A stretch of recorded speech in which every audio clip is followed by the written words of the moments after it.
아멘.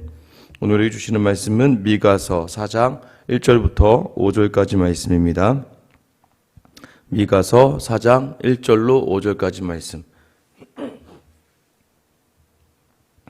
우리 같이 한 목소리로 함께 읽겠습니다. 끝날에 이르러는 여호와의 전에 산이 산들의 꼭대기에 굳게 서며 작은 산들 위에 뛰어나고 민족들이 그리로 몰려갈 것이라. 곧 많은 이방 사람들이 가며 이르기를 오라 우리가 여호와의 산에 올라가서 야곱의 하나님의 전에 이르자. 그가 그의 도를 가지고 우리에게 가르치실 것이니라. 우리가 그의 길로 행하리라 하리니 이는 율법이 시온에서부터 나올 것이요 여호와의 말씀이 예루살렘으로부터 나올 것임이라. 그가 많은 민족들 사이에 이를 심판하시며 먼 곳 강한 이방 사람을 판결하시리니 무리가 그 칼을 쳐서 보습을 만들고 창을 쳐서 낫을 만들 것이며 이 나라와 저 나라가 다시는 칼을 들고 서로 치지 아니하며 다시는 전쟁을 연습하지 아니하고 각 사람이 자기 포도나무 아래와 자기 무화과나무 아래에 앉을 것이라. 그들을 두렵게 할 자가 없으리니 이는 만군의 여호와의 입이 이같이 말씀하셨습니다. 만민이 각각 자기의 신의 이름을 의지하여 행하되 오직 우리는 우리 하나님 여호와의 이름을 의지하여 영원히 행하리로다. 아멘. 이 나무로 창을 내겠소라고 하는 김상룡 시인의 그 마지막 구절이 굉장히 유명합니다. 그냥 딱 한마디인데 왜 사냐건 웃지요라고 하면서 제가 아마 학교 생활하면서 기억하는 시 중에 그냥 가장 많이 딱 그냥 기억나는 그러한 구절인 것 같아요. 자연을 벗삼아서 세상과 어울려 살지 않겠다라고 하는 그냥 특별한 의미와 다짐을 담아내는 시지만 때로는 우리에게 왜 사냐라고 물어보는 그 답에 대해서 그저 우리도 웃을 수밖에 없는 것은 한번 내 삶을 돌아보는 그 시간이 조금은 이제 스스로에게 좀 의아하고 어색하기 때문인 것 같습니다. 여러분은 왜 살고 계십니까? 살아야 될 이유가 있는 사람들. 그러니까 보통 TV에서 보면 80, 90의 노령의 나이에도 불구하고 버려진 손녀를 키우기 위해서. 그러니까 왜 살아야 된 이유가 확실하다 보니까 너무나 힘들고 어려워도 그 시간을 이 아이를 키워야 되기 때문이라고 하는 강한 이유. 아마 대부분의 부모들이, 대부분의 가족을 이루는 가장이나 또는 이제 엄마 아빠들이 가지고 있는 생각들이 그거 아닐까 생각을 합니다. 왜 살까? 왜 살까? 보통 믿음이 없다면 대부분 나의 가정을 또는 뭐 자기의 명예를 또 자기의 어떠한 특별한 꿈을 이루기 위해서 산다고 할 수 있겠죠. 그러나 성도들은 왜 살아야 됩니까? 하나님이 인간에게 부여한 목적에 합당한 삶을 살아야 되는 것이 삶의 이유가 되는 것이죠. 그것이 무엇이에요? 하나님을 영화롭게 하고 그를 기쁘시게 하는 삶을 살아가는 것이죠. 그래서 하나님 왜 그러냐면요. 하나님은요. 세상의 것으로 우리의 존재를 판단하시지 않습니다. 그러니까 세상의 것들로 우리를 판단하지 않으신 하나님이 우리에게 유일하게 원하시는 것은 하나님 앞에서 예배하고 하나님을 온전히 순종하는 것으로 우리를 바라보시고 우리를 흡족해 하시기 때문입니다. 그를 기뻐하게 하는 이유는 내가 특별하게 무언가를 잘해서 내가 특별한 것을 모아서 내가 특별한 자리에 가서 하나님 영광 돌리는 게 아니에요.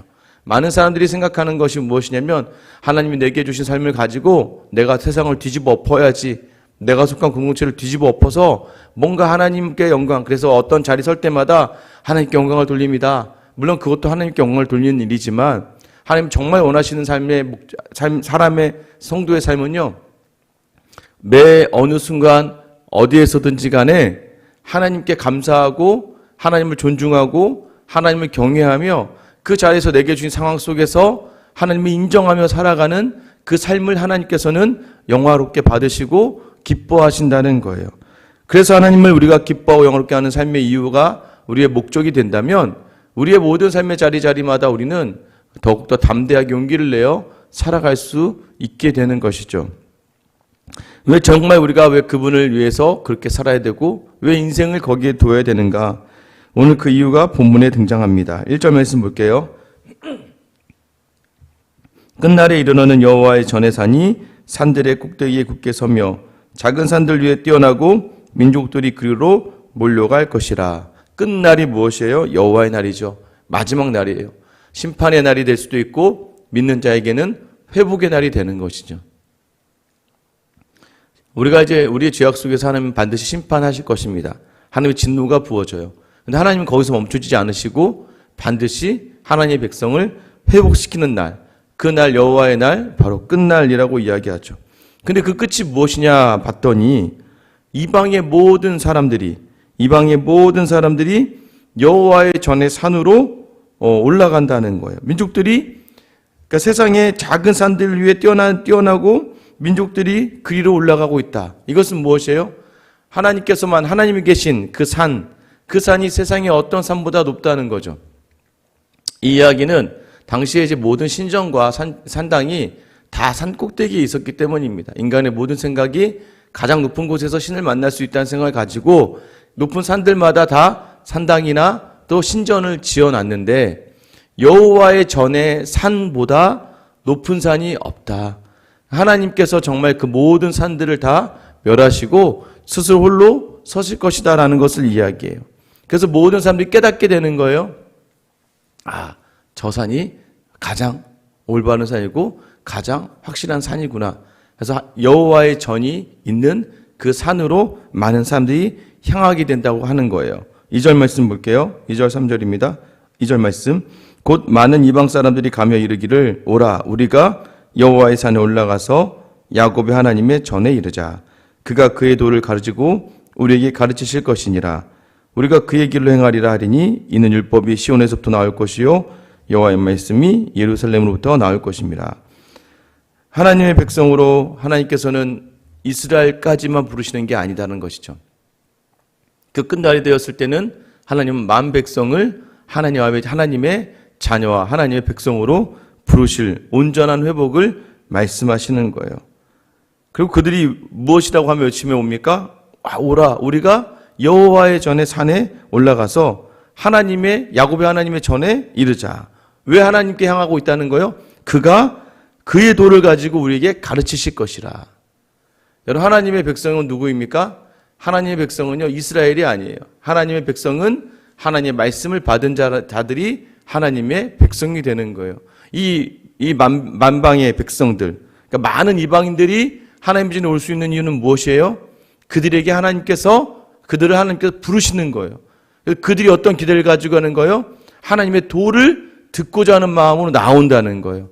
마치 우리를 부르신 하나님의 부르신 것 같습니다. 하나님이 우리를 특별한 방법으로 우리를 부르셔요. 그러면 우리가 나와서 그 말씀을 듣게 되는 거예요. 그것은요 우리가 하는 것이 아니에요. 하나님이 전적으로 하는 것이고 하나님 우리에게 그 영을 부어주실 때 가능한 일이에요. 그때 모든 자리가 특별히 어떻게 됩니까? 그들이 그의 도를 듣고 그 도는 어디서부터 나오는 거예요? 그들을 듣고 그의 길로 행하게 된다는 거예요. 하나님은 그의 도를 가르치세요. 그 산으로 나온 자들에게 하나님의 도를 가르치시고 그들은 그의 도를 들으며 그의 도를 행할 수 있는 사람들, 이 사람들이 바로 하나님의 백성이 되는 거예요. 그러면서 왜 그게 가능하냐면 율법과 말씀이 시온 예루살렘으로부터 나오기 때문입니다. 이 말은 그 말씀을 듣게 하나님께서 그들을 부르시고 그 말씀대로 그들을 살게 하신다는 거예요. 이제 그저께 이제 작업을 이제 아침 일찍부터 이제 집사님하고 또 이제 한 분 이제 일하시는 분이랑 오셔서 이 작업을 하셨어요. 아침 한 8시부터 이제 우리 전사님도 도우시고 다 이제 해서 한 저녁 7시 정도에 마무리가 됐는데 그 이제 일하시는 분 처음에 이제 뭐 일을 부지런히 하시더라고요. 근데 식사를 이렇게 같이 뒤에서 하다가 식사하려고 했더니 갑자기 이분이 기도를 하시는 거예요. 그래서 이제 기도하시려고 하시길래 제가 기도하겠다고 그래서 이제 제가 이제 대표로 기도를 하고 식사를 했습니다. 하다가 제가 교회 다니시나 봐요 라고 말씀드렸더니 본인이 이제 교회 다니신다 그러더라고요. 연평교회 이제 근처에 있는 교회 다니시는데 저한테 자기는 할 말이 굉장히 많으시대요. 그래요? 그랬더니 원래는 집에서 뭐 불교였고 뭐 막 이방신은 막 굿도 하고 막 무당도 부르고 그런 집이었는데 어머니 아버지 굉장히 열심히였대요. 그러다 한 번은 집에서 이제 구슬을 했는데도 불구하고 아버지가 돌아가셨다 그러더라고요. 그러니까 어머니가 이건 아니다 싶어서 모든 걸 다 이제 치워버리고 서울로 4명의 아이들을 데리고 이제 올라왔는데 너무나 힘들고 어려운 순간에. 근데 그때 그 시골에서도 막내딸은 교회 다니고 있었나 봐요. 근데 그 막내딸이 교회 다니면서 온갖 핍박을 다 집에서 받았나 보더라고요. 핍박 속에서도 그 막내딸이 믿음을 지켰고 마침 서울로 이사 왔는데 그 어려운 찰나에 어떤 분에게 전도를 당한 거죠. 교회에. 그래서 교회에 나가면서 그 불교를 섬기던 열심히 이제 교회로 향하게 되니까 이제 이 어머니가 자식들 다 머리끄댕이를 끌고 교회를 나오기 시작하는 거죠. 그러니까 어쩔 수 없이 교회를 나오게 됐는데 그렇다고 해서 그분들이 다 뭐 믿음이 좋고 막 그러진 않았대요. 그런데 그럼에도 불구하고 넷째 이제 막내만 믿음이 좋아서 지금 목사님 사모님이 되어 계시고 미국에서. 근데 어느 날 이제 어머니 환갑잔치에 예배를 이제 드리고 났는데 뭐 다 세상적이니까 뭐 그래도 술을 마시고 뭐 이렇게 노래도 부르고 막 그렇게 노르고 마무리되었는데 이 큰 누나 되시는 분이 아무래도 이건 아닌 것 같다 생각돼서 이제 동생들을 이제 집에 모아서 야 우리가 이러면 안 되겠다. 그래도 예배도 드리고 있고 우리가 어쨌든 간에 교회 다니는데 어머니 칠순 때는 우리가 예배로 제대로 한번 좀 예배와 같이 좀 경건하게 했으면 좋지 않을까라고 하면서 갑자기 그 순간에 우리 같이 회개 기도하자 이렇게 얘기했다고 하더라고요. 뭐 기도하는 거야 뭐 싫어하진 않으니까 익숙했으니까. 근데 기도하는 중에 이 그 4명의 남매에게 하나님의 영이 임한 거예요. 엄청난 성령의 그 강림을 체험하고 다들 뒤집어졌다고 하더라고요. 뒤집어진 다음에 그 다음이 이제 달라지는 거죠. 왜냐면 그 전까지는 그냥 무늬만 교인이었는데 교회 가서 그냥 예배 드릴 때 예배 드리면 항상 잤대요. 그냥 편안하게 자고 나는데 그 하나님의 영이 부어진 다음부터는 예배가 너무나 사모가 되고 그 말씀이 너무나 달고 그 말씀대로만 살고자 하는 그 삶의 모습이 자기에게 있다는 걸 보게 되고 결국에는 본인도 그렇게 교회 열심히 하지만 자기 남동생은 그때 신학을 해서 송파에 이제 뭐 작은 교회를 개척해서 섬기고 있다고 하더라고요. 우리는 우리가 하나님을 믿는다라고 나오는 것 같지만 그러지 않다는 거예요. 하나님의 때 하나님 영을 부어주시면 그 하나님 영으로 말미암아 예배가 회복되고 삶이 회복되고 말씀이 귀에 들어오고 그 말씀대로 살려고 하는 삶의 자리로 나아갈 수 있게 되는 것 그것을 누가 하신다는 거예요? 하나님이 하신다는 거예요. 누구에게요? 하나님의 백성에게요. 하나님의 백성이 누구입니까? 하나님이 부르심에 응답하여 그의 전으로 나와서 그의 산을 찾아 말씀을 듣기 위해 나오는 그 예배의 자리에서 말씀으로 하나님을 바라보게 하려고 하는 바라보러 나오는 그 사람들을 하나님이 부르시고 듣게 하시고 행하게 하시는 자기 백성을 삼아 주신다는 거예요. 이것이 어떻게 가능합니까? 왜요? 이전까지는 하나님께서 심판하신다, 너희를 멸할 거다, 너의 모든 것을 갈아엎어버릴 거다 라고 이야기하지 않습니까? 이건 누구에게 하셨던 거예요? 이 첫 번째는 이스라엘 백성이죠. 여러분 믿었던 하나님 택한 자녀가 죄를 범하니까 하나님은 그 밭을 그 죄를 미워하시며 갈아엎어버리시는 거예요. 갈아엎으시고 회복시키실 때는 나뿐만이 아니라 내 주변에 있는 많은 믿지 않는 자들에게까지도 그 하나님의 모습을 보게 하고 그래서 그들로 하여금 하나님의 전에 나와 함께 예배하는 회복을 주신다는 거예요. 그 회복의 자리가 어떻게 되는 겁니까? 3절이죠. 그가 많은 민족들 사이에 이를 심판하시며 먼 곳 강한 이방 사람을 판결하시리니 무리가 그 칼을 쳐서 보습을 만들고 창을 쳐서 낫을 만들 것이며 이 나라와 저 나라가 다시는 칼을 들고 서로 치지 아니하며 다시는 전쟁을 연습하지 아니하고 각 사람이 자기 포도나무 아래와 자기 무화과나무 아래에 앉을 것이라. 그들을 두렵게 할 자가 없으리니 이는 만군의 여호와의 입이 이같이 말씀하셨음이니라. 무엇입니까? 아무리 강한 민족이라고 할지라도 하나님께서 심판하시고 판결하시는 거예요. 이거는 세상의 것과 생각 없다는 거예요. 자꾸 우리가 세상의 관점으로 하나님을 섬기려고 하는 생각을 버리라는 거예요. 이렇게 해서 더 영광을 돌리고 뭐 그러지 않습니까? 젊은 목사들에게도 다 이게 교회를 하면 섬기면서도 어떤 마음이 있겠어요? 교회를 열심히 해서 여기 많은 사람들을 돕고 지역사회에 뭔가 일궈내고 장학금도 좀 주고 또 선교도 막 보내서 막 선교사로 막 가서 모든 선교사들 다 케어하고 막 그러한 막 꿈 이게 뭔가 이렇게 사는 영광을 돌려야지. 하나님이 이걸 원하지 않는다는 거예요. 하나님 무엇을 원하십니까? 네가 그냥 말씀을 듣고 말씀을 듣는 자리, 그 말씀을 듣고 순종하는 자리까지를 하나님이 원하신다는 것이죠. 그 말씀 하나님을 마음에 받아내는 자리를 하나님이 원하시는 거예요. 우리에게 너무나 큰 걸 바라지 않으세요, 하나님은. 그래서 하나님이 우리의 세상의 것으로 이렇게 나오지 않는 것은 세상에 아무리 강한 민족이라도 하나님 판결하신다는 거예요. 세상의 힘으로는 하나님의 구원의 자리에 이를 수 없고 세상의 것으로는 하나님을 만족하게 할 수 없다는 거예요. 부족하나마 연약하나마 우리의 심정 안에 하나님의 마음을 담아내고 하나님의 뜻대로 순종하려는 삶을 통해서 하나님 기뻐하신다는 거예요. 그 기쁨 가운데 하나님 무엇을 주시느냐? 칼을 쳐서 보습으로, 창을 쳐서 낫으로, 그리고 다시는 전쟁이 없게 하겠다. 너희 마음에 평안을 주겠다. 편안한 삶을 주고 그 안에 여유를 주고, 더 나아가서 무엇입니까? 포도나무와 무화과나무 아래. 이건 뭐예요? 항상 그 풍성함에 평안한 삶을 보통 표현할 때 하는 겁니다. 너희가 포도나무 아래와 무화과나무 아래에 앉을 것이다. 그리고 너희를 두렵게 하는 자가 없다. 왜요? 이것은 누구의 약속이기 때문입니까? 만군의 여호와 하나님. 여기 만군의 여호와 하나님이 샤다이죠. 그러니까 뭐냐? 강하신 하나님이 이 모든 것들을 확신하시는, 그러니까 세상의 그 어떤 것으로부터 너를 지켜낼 수 있는 자. 그러니까 여러분, 이것이 평강이에요, 평강. 여러분, 평안과 평강의 가장 큰 차이가 무엇입니까? 우리가요, 평안하기는 쉽지 않아요. 우리의 힘으로 되는 건 아닙니다. 오직 예수 그리스도의 놀라운 은혜 가운데. 근데 평강은요, 우리 가운데 찾아오신 그 하나님을 우리가 붙듦으로 말미암아 상황이 변화해요. 평안이란 건 모든 게 다 해결되고, 모든 게, 내가 생각했던 모든 게 다 해결되고, 내가 누릴 수 있는 거지만, 그러나 그것이 어떻게 됩니까? 3억만 있으면 돼. 3억이 생기면 평안이 생길까요? 그러지 않다고요. 계속해서 우리 안에 온전하게 주어지는 그러한 평안의 자리는 있을 수 없습니다. 그러나 하나님의 말씀이 임하고 하나님이 함께하면 이것이 하나도 변화되지 않았는데도 불구하고 내 마음이 편함이 얻어지는 것은 내 마음이 굉장히 그 상황에서 흔들리지 않고 단단하게 설 수 있는 것은 무엇이에요? 여호와, 만군의 하나님 여호와가 그 말씀 가운데 우리 함께 하시며 모든 상황을 우리를 지켜주시기 때문이에요. 그 나쁜 상황들, 어려운 상황들부터 우리를 지켜주시기 때문입니다.